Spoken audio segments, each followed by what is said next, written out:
नमस्कार, मी अमोल जोशी.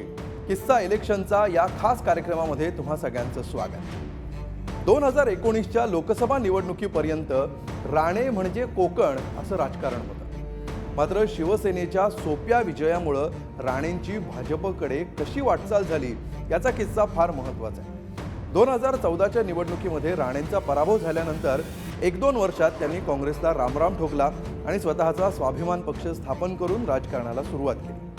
त्याचवेळी नारायण राणे भाजपच्या कोट्यातून राज्यसभेचे खासदार झाले. खरं तर इथूनच त्यांनी भाजपच्या दिशेनं वाटचाल सुरू केली होती. मात्र 2019च्या निवडणुकीमध्ये त्यावर शिक्कामोर्तब झालं. 2019च्या निवडणुकीला स्वाभिमान पक्षामार्फत निलेश राणे तिसऱ्यांदा लोकसभेच्या रिंगणात उतरले होते. मात्र त्यावेळी सिंधुदुर्गातून दीपक केसरकर, रत्नागिरीतून उदय सामंत आणि कुडाळमध्ये वैभव नाईक या तिघांनी एकत्र येत विनायक राऊतांच्या विजयाचा मार्ग सोपा केला. त्यामुळे विनायक राऊत चांगल्या मताधिक्याने विजयी झाले. घरात सलग तिसरा पराभव झाल्यामुळे 2019च्या विधानसभा निवडणुकीच्या वेळी देवेंद्र फडणवीसांच्या उपस्थितीमध्ये राणेंनी आपला पक्ष भाजपात विलीन केला. थोडक्यात शिवसेनेच्या सोप्या विजयामुळे भाजपला राणेंसारखा मजबूत नेता मिळाला अशी ही चर्चा रंगली. तर रत्नागिरी सिंधुदुर्ग मतदारसंघातले असेच पडद्यामागचे किस्से आणि रंजक राजकारण जाणून घेऊया किस्सा इलेक्शनचा या खास कार्यक्रमात. हे किस्से सांगण्यासाठी आपल्या सोबत आहेत दैनिक पुढारीच्या सिंधुदुर्ग आवृत्तीचे प्रमुख गणेश जेठे. गणेशजी, स्वागत किस्सा इलेक्शनचा. जेठे सर, 2019 पेक्षाही 2014ची निवडणूक खरं तर कोकणात सगळ्यात जास्त गाजली होती. या निवडणुकीमध्ये केसरकर फॅक्टर सगळ्यात महत्त्वाचा ठरला अशी चर्चा होती. तर या निवडणुकीमध्ये नेमकं काय घडलं होतं? जेव्हा राणे यांनी काँग्रेस सोडलं, म्हणजे शिवसेना सोडली आणि काँग्रेसमध्ये प्रवेश केला, तेव्हा रत्नागिरीतला जो दक्षिणेकडचा भाग आहे तो भाग नेहमी शिवसेनेसोबत राहिला होता आणि सिंधुदुर्ग जिल्हा बहुतांशी राणेंसोबत होता. परंतु 2014च्या निवडणुकीदरम्यान काँग्रेसमध्ये राणे होते आणि 2014च्या दरम्यान देशभरात मोदी लाट आली आणि सिंधुदुर्ग जिल्ह्यामध्ये राष्ट्रवादीचे त्यावेळीचे आमदार असलेले दीपक केसरकर यांनी राणेंविरोधात बंड केलं. कारण राणे आणि केसरकर वाद हा त्याच्या अगोदर सुरू झाला होता आणि त्यामुळे केसरकरनी राणेंच्या लोकसभा निवडणुकीमध्ये प्रचार करण्यास नकार दिला. त्याचा परिणाम असा झाला की केसरकरांना राष्ट्रवादी काँग्रेस सोडावी लागली. म्हणजे एका वेळी राष्ट्रवादीचं नुकसान झालं सिंधुदुर्गात, त्याच वेळी ही केसरकरांची ताकद शिवसेनेला जाऊन मिळाली आणि उद्धव ठाकरे यांनी सावंतवाडीत येऊन केसरकर यांना शिवबंधन बांधलं. त्याचा परिणाम असा झाला की शिवसेनेची ताकद सिंधुदुर्ग जिल्ह्यातली वाढली.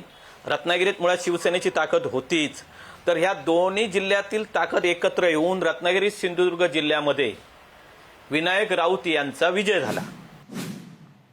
गणेश सर, गेल्या 5 वर्षामध्ये महाराष्ट्रातली राजकीय समीकरणं बरीच बदललेली आहेत.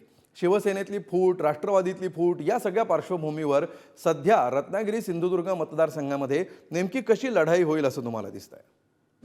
आता बघा, रत्नागिरी सिंधुदुर्ग जिल्हा मतदारसंघामध्ये भाजपने दावा केलेला आहे की आम्हाला आमची ताकद वाढलेली आहे, कारण मूळ भाजप अधिक राणेंचं नेटवर्क असे म्हणून एकूणच भाजपची ताकद वाढलेली आहे. या मतदारसंघामध्ये पहिल्यांदा एवढी मोठी ताकद वाढलेली आहे. त्यात पुन्हा रवींद्र चव्हाण हे सुद्धा इकडे लिडरशिप करतात तळ कोकणामध्ये, त्यांचं इकडे गावच आहे. त्यामुळे भाजपची एकूणच ताकद वाढलेली आहे. तर दुसरीकडे शिवसेनेने 2 वेळा जो विजय मिळवला त्याच्यामध्ये आता विभागणी झाली आहे. शिंदे बाहेर पडल्यानंतर ती विभागणी अशी झाली आहे की उदय सामंत आणि दीपक केसरकर एका बाजूला राहिलेले आहेत आणि विद्यमान खासदार विनायक राऊत आणि वैभव नाईक हे एका बाजूला राहिलेले आहेत. त्यामुळे स्वाभाविकपणे शिवसेनेची ताकद विभागली गेलेली आहे. मात्र येणाऱ्या निवडणुकीमध्ये ही जागा कुणाला मिळेल याच्यावर बरीचशी गणितं अवलंबून आहे. परंतु त्याचवेळी भाजपमध्ये सुद्धा असं एक चित्र आहे की जुने आणि नवे हा एक नवा फॅक्टर भाजपमध्ये आहे. म्हणजे उद्या भाजपच्या उमेदवारी दिली, भाजपच्या उमेदवाराला ही जागा मिळाली तर उमेदवारी कोणाला मिळेल? म्हणजे स्वतः केंद्रीय मंत्री नारायण राणे हे खरोखरच भाजपचे सर्वात स्ट्रॉंग उमेदवार असू शकतात, परंतु त्यांनी इच्छुक नसल्याचं सांगितलेलं आहे. मग भाजपची उमेदवारी कोणाला मिळणार याच्यावर भाजप किती ताकदीने काम करेल हे अवलंबून आहे आणि त्याला सामंत बंधू किती ताकद देतील त्यांना मनापासून सपोर्ट करतील का हे महत्वाचं आहे. कारण असं आहे की किरण सामंत हे गेल्या 3 वर्षांपासून लोकसभा निवडणुकीचे उमेदवार म्हणून या मतदारसंघामध्ये तयारी करत आहेत आणि ही जागा शिवसेनेची आहे. पूर्वी विनायक राऊत निवडून आलेले आहे, आम्ही निवडून आणलेले आहेत, त्यामुळे ही जागेवर आमचा नैसर्गिक अधिकार आहे असा ठाम दावा किरण सामंत करत आहेत. आणि किरण सामंत यांच्या उमेदवारी मिळावी असा प्रस्ताव उदय सामंत आणि दीपक केसरकर यांनी मुख्यमंत्री शिंदे यांच्याकडे पाठवलेला आहे आणि तशी तयारी सुद्धा किरण सामंत यांनी केलेली आहे.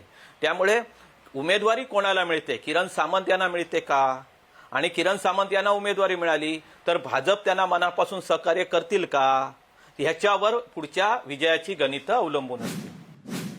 तर सर, आता एका वेगळ्या मुद्द्याकडे मला तुम्हाला घेऊन जायचंय. कोकण हा एकेकाळी समाजवाद्यांचा बालेकिल्ला होता, तर समाजवादाचा प्रभाव ते शिवसेनेचा प्रभाव हा शिफ्ट नेमका कधी झाला, कुठली निवडणूक त्यासाठी कारणीभूत ठरली, काय नेमकं घडलं? कोकण म्हटलं की समाजवाद्यांचा बालेकिल्ला हा कुठपर्यंत होता? 1991च्या निवडणुकीपर्यंत होता. 1990च्या विधानसभा निवडणुकीमध्ये कोकणामध्ये जेव्हा साधारणतः 7-8 आमदार शिवसेनेचे निवडून आले, त्यामध्ये राणे पण होते, तर त्यामुळे शिवसेनेची एक लाट आली होती. तर त्यावेळी बाळासाहेब ठाकरे यांनी शिवसेनेचा सपोर्ट मधु दंडवते यांना कोकणात केला होता, त्यामुळे मधु दंडवते यांना आणखी बळ मिळत होतं. परंतु 1991च्या निवडणुकीमध्ये बाळासाहेब ठाकरे आणि समाजवाद्यांमध्ये बिनसलं आणि त्याचा परिणाम असा झाला की कोकणचे सुपुत्र असलेल्या वामनराव महाडिक यांना बाळासाहेबांनी राजापूर लोकसभा मतदारसंघात निवडणुकीला उतरवलं, जिथे सिंधुदुर्गाचा समावेश होता, आणि कुडाळमध्ये सभा घेतली जोरदार आणि त्या सभेमध्ये चांगला प्रचार केला.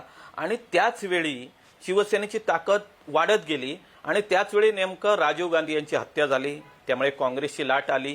काँग्रेसच्या लाटेमध्ये राजीव ब्रिगेडमधले जे कर्नल सुधीर सावंत जे मानले जात होते त्यांना काँग्रेसने उमेदवारी दिली आणि काँग्रेसला जी राजीव गांधींच्या हत्येनंतरची जी लाट निर्माण झाली आणि समाजवादी मतदारांमध्ये जो विभागणी झाली, बरीचशी मतं शिवसेनेकडे गेली, अगदी 2 नंबरची मतं शिवसेनेकडे गेली.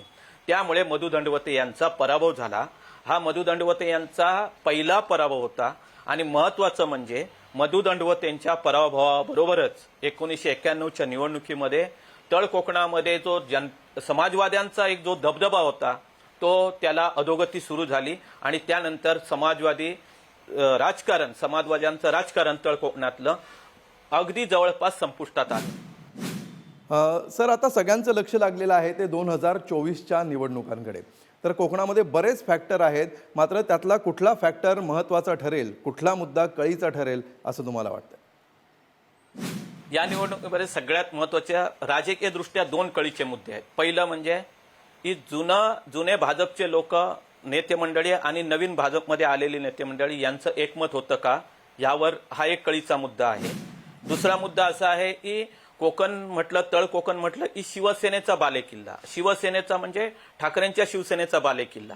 मात्र आता या निवडणुकीमध्ये हे निश्चित होणार आहे की कोकणातले लोक शिवसेनेचा बालेकिल्ला आहे म्हणजे तो ठाकरेंच्या शिवसेनेचा आहे की मुख्यमंत्री शिंदे यांच्या शिवसेनेचा आहे, म्हणजेच उदय सामंत, दीपक केसरकर यांच्या ताकदीला लोक फॉलो करतात का, हे या निवडणुकीमध्ये कळणार आहे. हे 2 मुद्दे राजकीय कळीचे मुद्दे आहेत.